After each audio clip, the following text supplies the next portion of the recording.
Hey, welcome back. Another day, another vlog. It's a Monday. The power's out, but here's why you have Zendure stuff.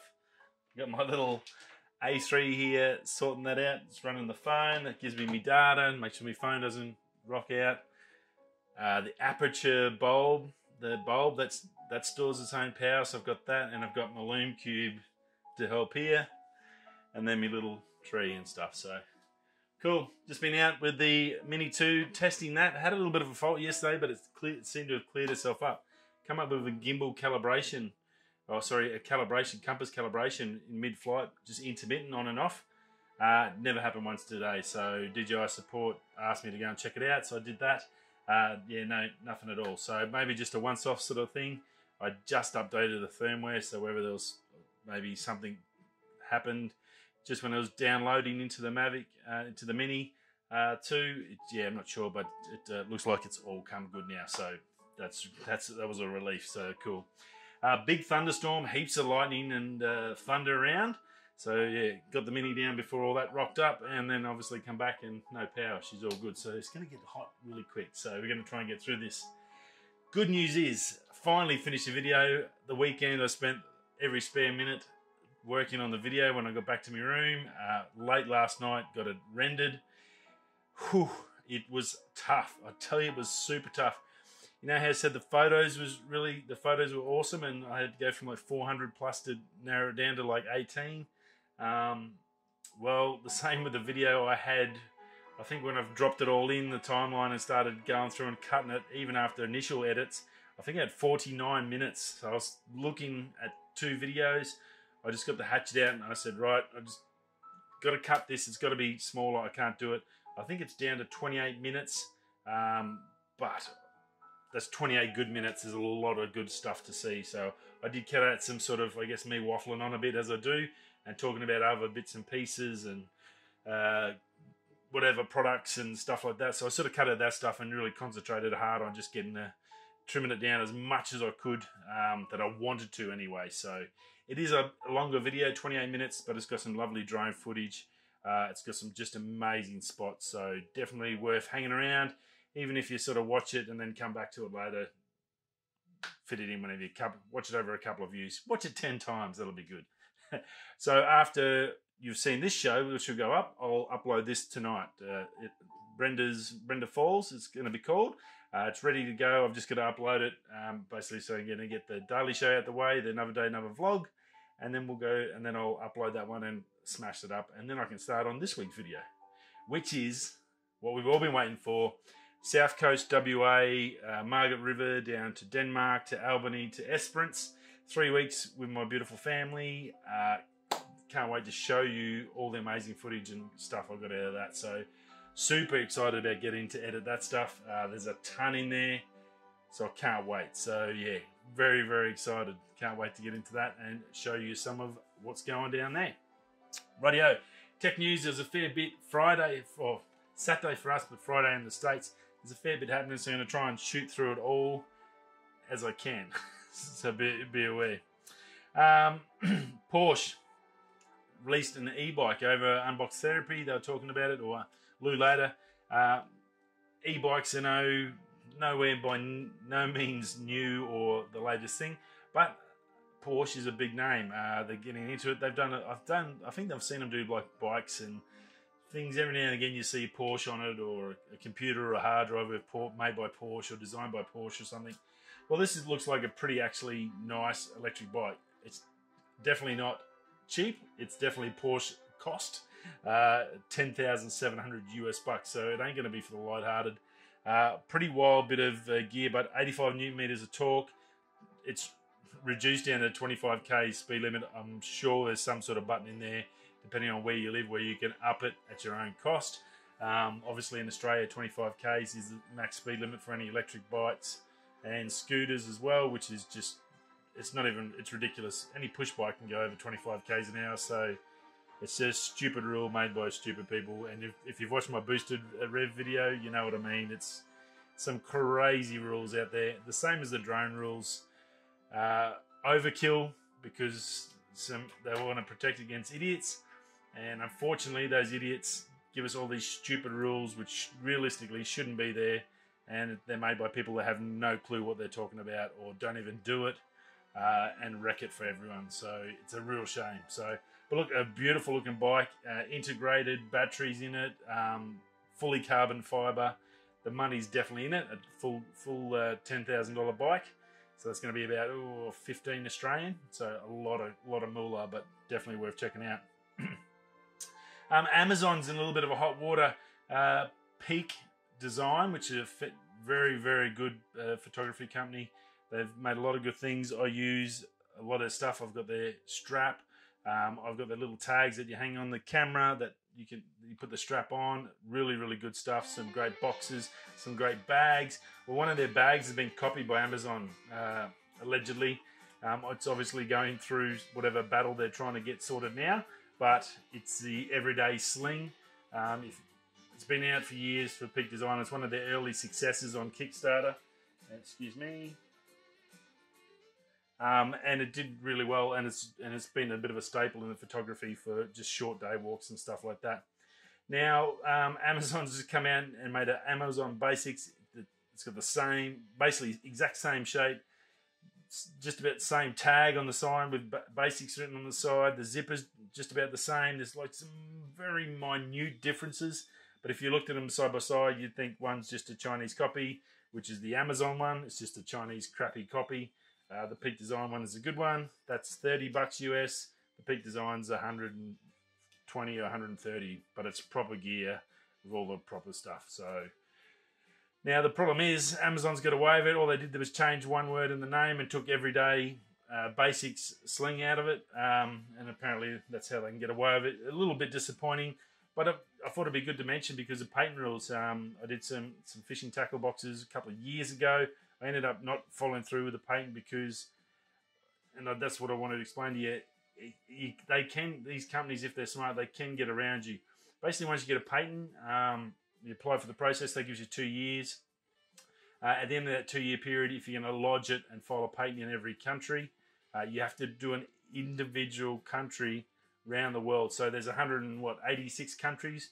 So you've got to pay, and I think it's $1,200 per country. And that only lasts, I think, 2 to 5 years, and you got to repay for it. So if you want to block people like, say, China, so you can block China, you can block the US, you can block Mexico around your country, that's fine. But if you haven't blocked Australia, I can come and make it in Australia, and there's nothing you can do. I can steal your design and copy it, make it, say made in Australia, sell it internationally, and it's exactly the same as yours, and there's nothing you can do about it because I've got the patent here. Or you haven't got a patent here. So it's a little bit tricky. That patent law is built for big companies like Apple, and it's built for the rich to get rich. It's an absolute cost you a fortune trying to do a patent. If you ever wonder why things cost a fortune, these Kickstarters and that, patents and the design costs and tooling, all that is just insane. And the patent rules are it's just all about lawyers getting rich. And big companies like Apple have just teams of lawyers sitting there smashing patent after patent after patent, and then they own it because $1,200, let's say 50, 100 grand per item, is nothing to them when they're worth $1 trillion. They can patent pretty much everything they think of. So I thought that sort of story reminded me of that. I went, oh yeah, I know why. Maybe they didn't patent it in a certain country, and Amazon's going, you beauty, we'll just make it there. So it's a bit of a scam. So be aware of that. But not good by Amazon. It was like pretty much blatant. I don't mind getting, if you're going to make cheap crap, but make it even look like you didn't copy it 100%. It is a blatant copy. So yeah, it's pretty terrible. Nikon, some big stuff from Nikon. They're saying, the rumors are on DPR Review that one of the head honchos in Nikon came out in an interview and said that they will be releasing a flagship D6 replacement mirrorless camera this year, high-res stack sensor, 8K support, sometime mid to late this year, I'd say. So how that's going to go, they need something to sort of get them back up. We talked, I think, last week about that little 1-inch sensor that for their cameras and phones and stuff that Nikon's in the middle of developing and producing. So a flagship camera, we all heard about the rumors about the R1, what that's going to have.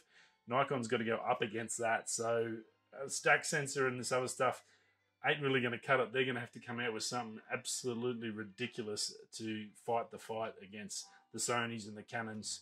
Otherwise, they're going to be content with just being a little player like a Pentax or a Panasonic or something like that, and just understand that. So I guess it's hard. It's hard to stay up there with the big boys. They've got the development teams and the costs and the money and all that stuff and the patents and all, as we just talked about. But pretty interesting. Good to see them at least getting up there and having a crack. Can't wait to see what they bring out. They do make fantastic colour science in their cameras. They do make good cameras. They always have. They've just struggled the last few years. Maybe 2021's the year they sort of bounce back and get a little bit of something in their step and have another crack. So that'll be interesting to see. Probably second half of this year. Now Elgato, if you haven't heard of Elgato, I've probably pronounced that wrong. Gaming, streaming, all that sort of stuff. They're huge in that. They make the video so you can hook up to your cameras for streaming. The touchpad so you can do all your stuff like that. Very big company, getting bigger and opening up to new products now. So they've got lights now. They've got their own microphones now for streaming, all dedicated towards streaming and pretty much a gaming sort of orientated company. Well, now they've got their own sound deadeners that you can clip onto the wall, and it's pretty interesting because it you can make your own, and there's plenty of things on YouTube showing you how to make your own. But I thought it was quite handy because these have got basically little hexagonal pads. They've got 2-stage sound deadener, and you've got a little clip which you just with that command strip, put that on the wall, stick your little thing up here, put that, and then stick it around your wall and make up a pad. You get 6 in the kit that they sell you. It's not going to be cheap. I'll give you a hot tip. But it's very easy to do, very easy to put up. And then if you're talking or streaming, or you've got somewhere where you do a show like this, it was very easy to place the pads and really deaden that sound to give you the best quality sound.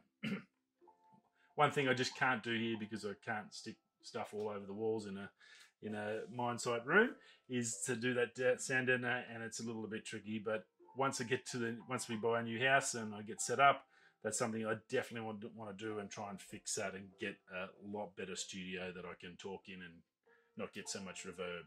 Hopefully it's not too bad, because I've got the mic from Rode. So there we go. But look, they look pretty good. There's 6 panels and all your gear. It's 30 grams per panel.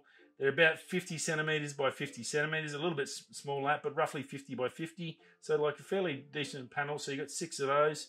So nearly 300 mil long, 300 centimeters long. So that's 3 meters.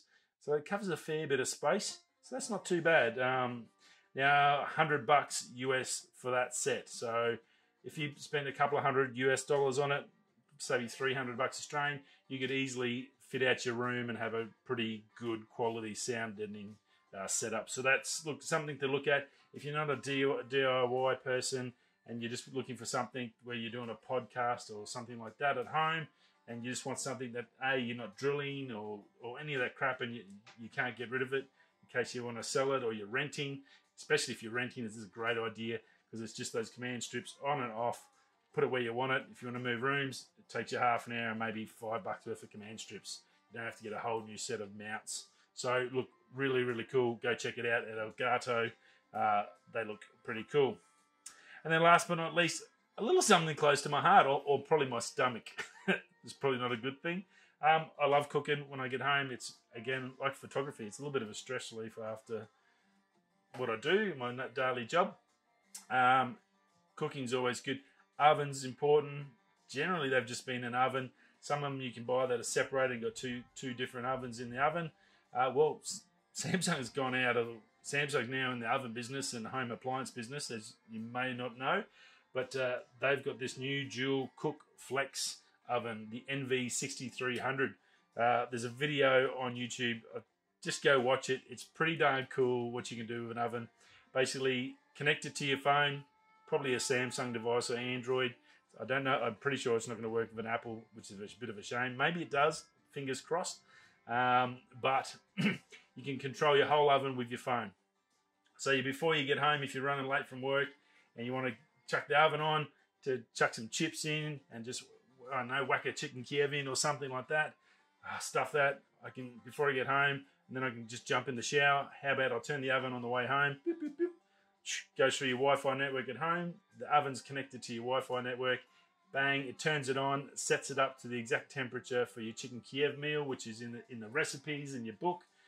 It'll even then tell the fridge that what you're going to use out of the fridge, because your fridge is going to have all the stuff with you, what you've bought and not bought each week. We're going into that future, but this oven is amazing because not only do you not have to open the whole door, you can open the bottom section to get the bottom level, or you can open the top level. Now, it's not just like a separate partition. It can actually be all one oven. There's just basically a sliding tray in there where it's got fans on the top, fans down the bottom. What it does with that tray in the middle basically looks like it can separate and have different temperatures. So you can cook a pizza down the bottom and a roast up the top. Wow. Again, it's very hard to explain, but it looks really cool. And I guess it's realistically, it's the way of the future and ovens. Technology is going into everything, and home appliances and cooking are definitely looking down that barrel. So go check it out. I'm not sure the cost. I've got to do a little bit of research, because if we end up building a house, I might have to see if I can get one of these. It looks pretty darn cool. The way of the future. Very, very cool. And that's it. I've got a lot to do. Power's out. I still got to have a shower, and I want to start getting these videos. I've got two videos to upload tonight. So don't forget, after this show, I'll get this uploaded, and then it'll probably be another hour or so to upload the other video. So it'll take a little bit. It's 30 minutes of 4K, so it's a big video. I'll shoot that up, and you can go check that out. It's the first one with the Mini 2, the new drone, which is here. Pow pow, with my little loom cube on there. It does an amazing job. Can't say enough about this amazing drone. So I hope you enjoy the footage. So I've got a beautiful spot, a couple of beautiful spots where you'll see it. So kick back, relax, have a quiet night. Can't watch it all tonight. Watch the rest of it tomorrow. It is a big video. I do apologise, but there was just so much, and I just couldn't take it out. And I think it sort of gets ruined by splitting up a video into two parts. It's sort of hard to come back and watch it. I think it's better just to stop it and then come back and watch it the next day. But go check it out. It's I'm pretty happy and pretty proud. That's why I named it after Mum. And yeah, love you, Mum. To all the mums out there, I hope you all have a lovely night. I'll see you all again tomorrow. If you're going this way, that way, I'll catch you tomorrow. Peace.